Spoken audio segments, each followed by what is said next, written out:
How's everybody doing? Great! Yeah, woo!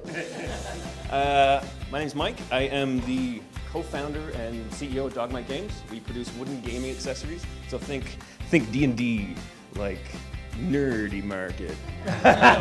We build wooden stuff, fancy boxes, dice towers, all sorts of stuff for that niche. Dan asked me to speak today, and I kind of want to tell you guys a little bit about us, our history, where we came from, where we're going, and some of the help we got along the way. Next. That's where it started. That's my garage. I'm not going to walk in front of it tonight. That was 4 years ago. There were three of us. We started in my garage in a little room that's that size. That's the whole room. It was kind of a passion project. Mike and I have a background in woodworking, and Mike and I kind of stumbled into something where we were making a wooden dice box, and it took off. Now, when I say took off, that's the first step 4 years ago. It took off. I think we made like $12,000 that year. But we started to get. One way to go from there. Don't worry, it gets better. I'll set the bar low at the first. So we started there. We did the garage grind, for a couple years, looking at kind of viability. We were doing it part-time, both of us. So in the evenings, on the weekends, and Mike's nephew started working for us in his part-time.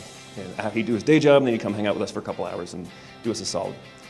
The following year, we did another project. I think we did $75K the next year. And we were like, oh, well, there's something here. At that point, Mike and I had known Dan for a while, and we started kind of chatting with Dan, because he could see it. He's a game nerd, if you don't know. Big game nerd. So he started talking with us kind of on the sly, like, hey, you guys got something here, right? And we're like, yeah, maybe. It seems like, we're not making any money, but we're generating a lot of revenue.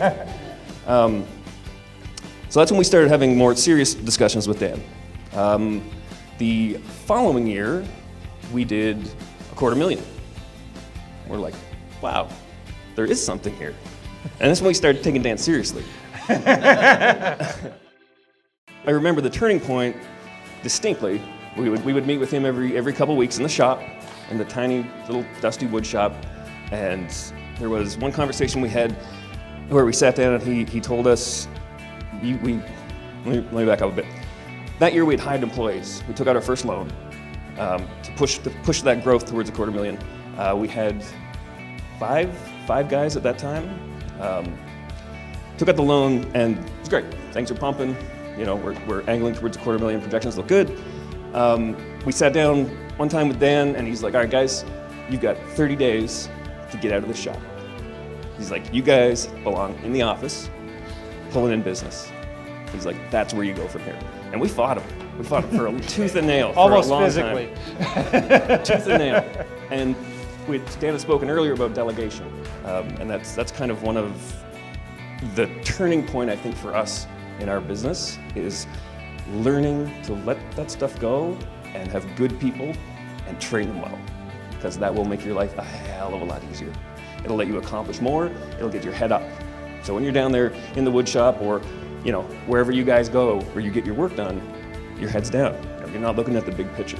And if you want to see growth, strategic thinking is the way to do it. Get your head up, get your people trained, put them to work. So that's what we did. We took out the loan, we got a bunch of employees, we expanded.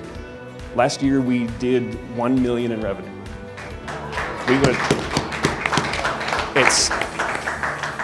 I get goosebumps saying that. It's still not real. We went from that garage to a 14,000 square foot facility on the west side of Ann Arbor.